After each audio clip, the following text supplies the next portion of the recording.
আজকে আমরা ফরম্যাট নিয়ে আলোচনা করব। আমরা কি বলেছিলাম যে ফরম্যাট মূলত তিনটা আছে, একটা হচ্ছে লেটার, একটা হচ্ছে ম্যাগাজিন আর্টিকেল, আরেকটা হচ্ছে আমাদের স্পিচ অথবা টক। সো সেকশন বি তে তিনটা ফরম্যাট, লেটার, আর্টিকেল, স্পিচ। নাও এক্সামে এই তিনটার থেকে যে কোনো একটার ভ্যারিয়েশন আসতে পারে। ভ্যারিয়েশন বলতে কি বোঝায়? লেটার থাকতে পারে আপনার পার্সোনাল লেটার, অথবা আপনার থাকতে পারে বিজনেস লেটার। আর্টিকেল হইতে পারে আপনার ম্যাগাজিন আর্টিকেল,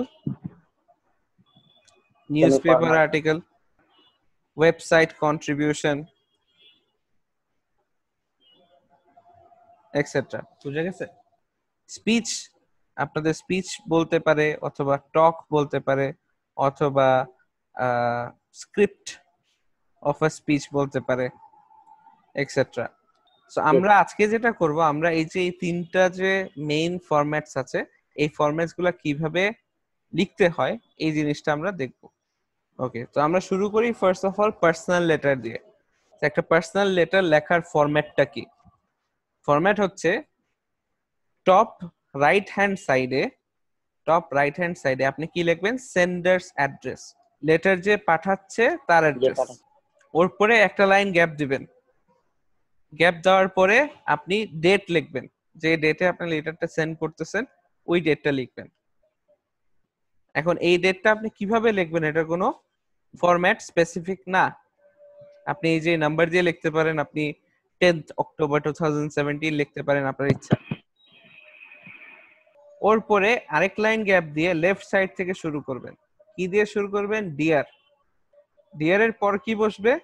আপনি যাকে লেটারটা লিখতেছেন তাকে যেহেতু আপনি পার্সোনালি চিনেন, তার ফার্স্ট নেম।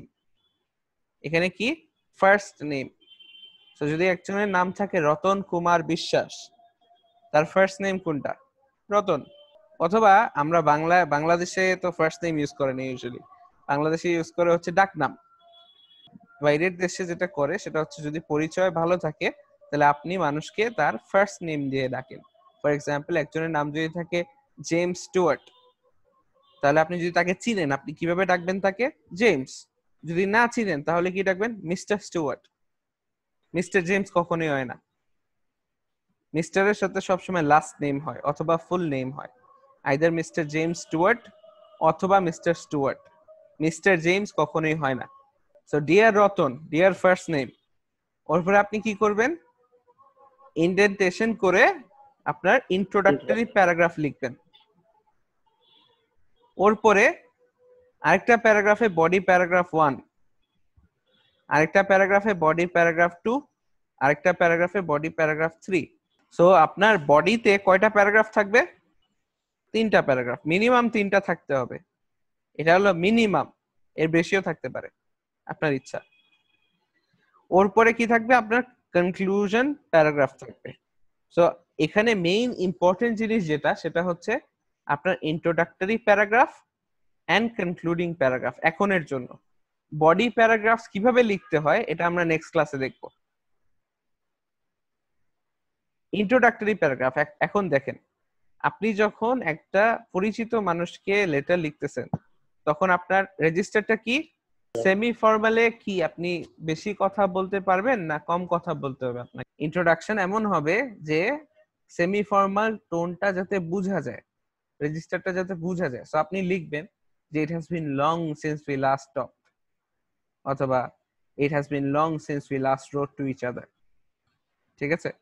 অথবা I hope this letter finds you in good health. মানে ইররেলেভেন্ট কথা, যেই কারণে আপনি চিঠিটা লিখেছেন ওইটা রিলেটেড কথা না, সাবজেক্ট ম্যাটারের কথা না, অন্য কথা আপনি আপনার ইন্ট্রোডাকশনে লিখবেন।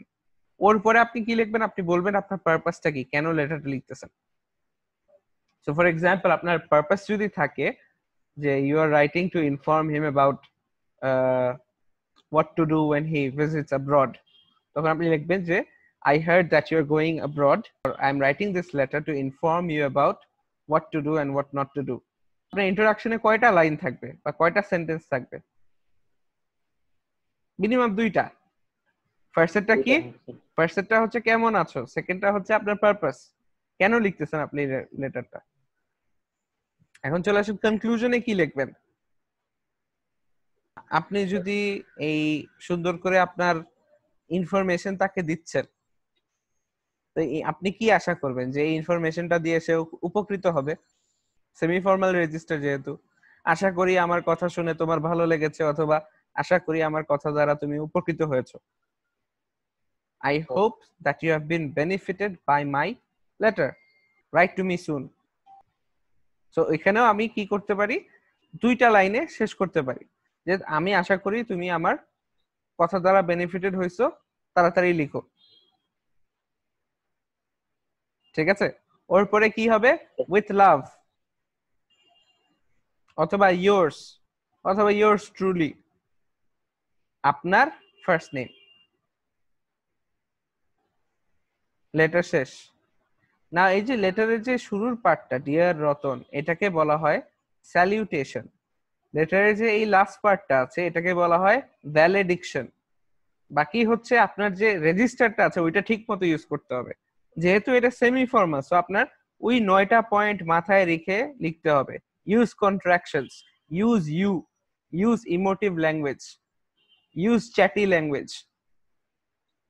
বেশি কথা বলেন, বুঝতে পেরেছেন? রাইট। আচ্ছা, কোয়েশ্চেনও জিজ্ঞেস করতে পারেন, আস্ক কোয়েশ্চেনস। এখানে কিছু ইয়ে দেওয়া আছে আপনার। Use semi formal language, right with emotions, include you sentences, example you have done an amazing job, ask questions। এগুলা যদি আপনি দেন তাহলে আপনার ইন্ট্রোডাকশন কনক্লুশন সুন্দর হবে। আর বডি প্যারাগ্রাফেও যখন আপনি লিখবেন আপনার কিন্তু রেজিস্টার সেম থাকবে, সেম রেজিস্টার, কিন্তু এই বডি প্যারাগ্রাফ গুলা কিভাবে কনস্ট্রাক্ট করবেন এটা আমরা নেক্সট ক্লাসে দেখব। সো এখন আপাতত এই ক্লাসের জন্য don't worry about the body, just worry about the introductions and the conclusions, সবগুলোর জন্য। Done. So that is the format of a personal letter. এখন আসেন আমরা দেখি যে বিজনেস লেটার কিভাবে লেখে, অথবা ফর্মাল লেটার কিভাবে লেখে। এটাকে অ্যাপ্লিকেশনও বলে। সো ফর্মাল লেটারের মধ্যে আপনি টপ লেফট হ্যান্ড সাইডে যে রিসিপিয়েন্ট তার নাম লিখবেন, যে রিসিভ করবে আপনার লেটারটা তার নাম লিখবেন। তো কে লিখবে, কে পাবে? Mister M N Rahman. তো আমি এখানে কি লিখেছি, মিস্টার ফুল নেম আপনি লিখতে পারেন মিস্টার মোহাম্মদ নাইমুর রহমান, অথবা মিস্টার আপনার ফার্স্টে যে দুইটা নাম আছে ওইটাকে এই অ্যাব্রিভিয়েট করে লিখতে পারেন, এম এন মানে মোহাম্মদ নাইমুর রহমান। আপনি চাইলে পুরাটাও লিখতে পারেন। মিস্টার আগে লাগাবেন, ওর পরে কি হবে, পুরা নাম। अगेन আমি যেটা বলছিলাম মনে আছে, মিস্টারের সাথে কিন্তু কখনোই ফার্স্ট নেম বসে না, শুধু মিস্টারের সাথে আইদার শুধু লাস্ট নেম বসবে অথবা ফুল নেম বসবে। তো মিস্টার মোহাম্মদ নাইমুর রহমান, ওর পরে হচ্ছে তার টাইটেলটা কি, তার পজিশন কি, সে কি, কাকে লিখতেছি আমি। তো আমি যদি সাপোজ আমি থানার মধ্যে জিডি করব, তখন আমি লিখবো, তখন কি লিখবো, mister Saidul Islam for example নাম, অফিসার ইনচার্জ বংশাল থানা। তো ওর পরে কি করব, আবার এক লাইন গ্যাপ দিব, গ্যাপ দেওয়ার পরে আমি ডেট লিখবো। ওর পরে কি করব, আমি সাবজেক্ট লিখবো, যে কিসের কারণে আমি লিখতেছি বা কিসের কারণে আমি এই চিঠিটা অথবা অ্যাপ্লিকেশনে লিখতেছি। সাবজেক্টের মধ্যে আপনি লিখবেন যে কিসের জন্য লিখতেছেন। যদি অ্যাপ্লিকেশন হয়ে থাকে এটা, তাহলে লিখবেন অ্যাপ্লিকেশন ফর হোয়াটএভার। যদি অ্যাপ্লিকেশন না থাকে, আমি যদি জিডি লিখি তাহলে কি লিখবো, সাবজেক্ট জেনারেল ডায়েরি। ওর পরে আবার এক লাইন দিয়ে ডিয়ার স্যার অর ম্যাডাম। আপনি যদি জানেন যে আপনি যার কাছে লিখতেছেন সে ছেলে, মিস্টার এম এন রহমান ছেলে, তাহলে আপনি ডিয়ার স্যার লিখবেন। আপনি যদি জানেন উনি মেয়ে, তাহলে আপনি ম্যাডাম লিখবেন। আপনি যদি না জানেন ছেলে না মেয়ে, তাহলে আপনি কি লিখবেন, ডিয়ার স্যার অর ম্যাডাম। আরেকটা জিনিস হচ্ছে, আপনি যদি নাম জানেন তাহলে বেটার হয় আপনি তার নামটা লিখেন। আপনি যেহেতু তার নামটা জানেন, মিস্টার এম এন রহমান তার নাম, তাহলে আপনি এখানে বেটার হয় আপনি এখানে লিখবেন dear mister Rahman. So dear mister last name, personally কি ছিল ডিয়ার ফার্স্ট নেম, ফর্মালি কি dear mister last name or dear miss last name. এখন আসেন মিস কখন লেখে আর মিসেস কখন লেখে। এটা হলো মিস, এটা হলো মিসেস। মিস লিখবেন যখন আপনি জানেন যার কাছে আপনি লিখতেছেন সে অবিবাহিত, আনম্যারিড, ঠিক আছে। মিসেস লিখবেন যখন আপনি জানেন যার কাছে লিখতেছেন সে married. If you are not sure যে উনি ম্যারিড নাকি আনম্যারিড, তাহলে always use miss. So whenever in doubt use miss, whenever you are sure use mrs। হ্যাঁ, সো ডিয়ার মিস্টার অথবা মিস অথবা মিসেস। ওর পরে আসবে কি ইন্ডেন্ট করে আমাদের ইন্ট্রোডাকশন আসবে। ওর পরে 3টা বডি প্যারাগ্রাফ। তো your introduction will be very short. এখানে আজাইরা কথা আপনি লিখবেন না, আপনি শুধু কি লিখবেন জাস্ট দ্য পারপাস, এক সেন্টেন্স। ওর পরে 3টা বডি প্যারাগ্রাফ। কনক্লুশনে তাহলে কি লিখবো, আমরা যেটা চেয়েছিলাম বা যেই কারণে আমরা লিখেছি ওইটা জাস্ট রিস্টেট করব। সেখানেও 2টা না, ওই যে এই আশা করি তাড়াতাড়ি পাবো এত কিছু না, যেটার জন্য লিখেছি, কিসের জন্য লিখেছি। সাপোজ আমি জিডি জিডি লিখতে চেয়েছি, রাইট। তো আমি কি চাই যে আমার এই লেখাটা ওরা ওদের জেনারেল ডায়েরিতে অন্তর্ভুক্ত করুক। So I hope you will register this letter into your general diary. শেষ। আমি যেই জিনিসটা চাই ওইটা লিখবো। আমি যদি জব অ্যাপ্লিকেশন চাই তাহলে আমি কি লিখবো, তা আমি বলবো যে I hope you will consider my CV for the position। শেষ, এক সেন্টেন্স। তো ইন্ট্রোডাকশন এক সেন্টেন্স, কনক্লুশন এক সেন্টেন্স। ওর পরে আপনি কি করবেন, আপনি লিখবেন yours faithfully অথবা sincerely।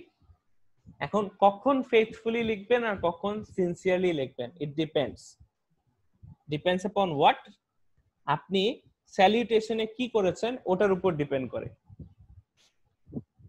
একটা জিনিস মাথায় রাখবেন যে you can never be sincere to a person যাকে আপনি চিনেন না। So if you want to write sincerely, you need to know who the person is যাকে আপনি লিখতেছেন। So if you write dear sir অথবা dear madam, that means you don't know that person, so you can never write sincerely ওখানে। আপনার তখন কি লিখতে হবে, yours faithfully। আপনি যদি এখানে লিখতেন dear Mr. Rahman, that means you know me, right? You know who the letter is going to, তখন তাহলে আপনি কি লিখবেন sincerely, right? So if you write dear Mr. last name, you should end with yours sincerely. If you write dear sir or dear madam, then you should end with yours faithfully। এরপরে আপনি আপনার signature দিবেন আর নিচে আপনার নাম, full name. Next format হচ্ছে article, magazine article, newspaper report, website article or contribution. এখানে যে কোনো একটা জিনিস দিয়ে দিতে পারে এক্সামে, বাট সবগুলোর ফরম্যাট কি same, because all of them are articles. আর্টিকেলে কি থাকবে, আপনার সবার শুরুতে you have to give a title to the article. সব আর্টিকেলের কি থাকে, টাইটেল থাকে, রাইট? এই টাইটেলটা আপনি কিভাবে লিখতেন, you should try to write this title using alliteration. For example, Bob the Builder, Bob the Builder, so Bob ও বি দিয়ে, বিল্ডার ও বি দিয়ে। তো এই alliteration ইউজ করে আপনি আপনার টাইটেলটা দিবেন, তাহলে আপনার ইফেক্টটা বেস্ট হবে। প্লাস এক্সামিনারও বুঝবে যে এই ছেলে তো alliterationও বুঝে, তো আপনার মার্কস এভাবেই বাড়বে। যদি না পান alliteration সমস্যা নাই, দরকার নেই। এরপরে আপনি যেটা করবেন, লেফট হ্যান্ড সাইডে আপনার ফুল নেম দিবেন। এখন এটার ব্যাপারে একটা ক্যাভিয়াট আছে, সেটা কি, এই নামটা আপনার নিজের নাম, রাইটারের নামটা আপনি শুরুতেও দিতে পারেন, শেষেও দিতে পারেন। সো বাই মোহাম্মদ নাইমুর রহমান শুরুতে দিলেন, অথবা বাই মোহাম্মদ নাইমুর রহমান শেষে দিলেন, আপনার ইচ্ছা, ডাজন্ট ম্যাটার। ওর পরে আপনি আপনার ইন্ট্রোডাকশন দিবেন, বডি লিখবেন 3টা প্যারাগ্রাফ, কনক্লুশন দিবেন। এখন ইন্ট্রোডাকশনে কি থাকবে?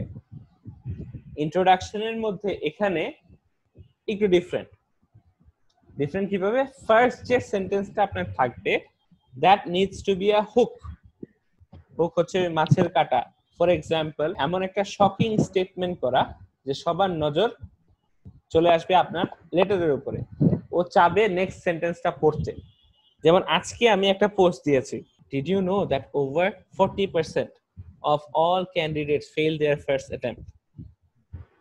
এটা শোনার পর আপনার কাছে কেমন লাগতেছে? এই যে দেখেন, এই কোয়েশ্চেনটা যখন আমি জিজ্ঞেস করলাম, এটা কি? This is a rhetorical question. Do I want an answer from you? না। So that is a hook. Now you are hooked.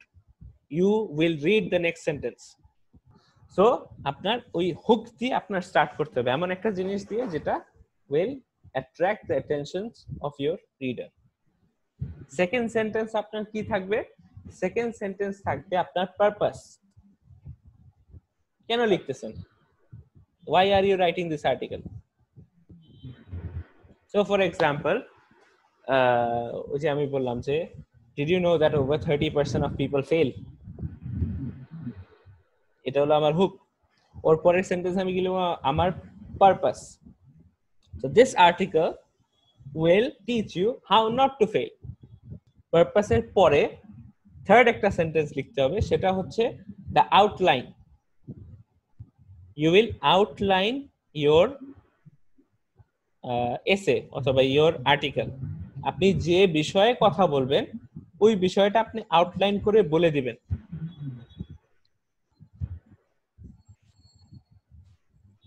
ঠিক আছে?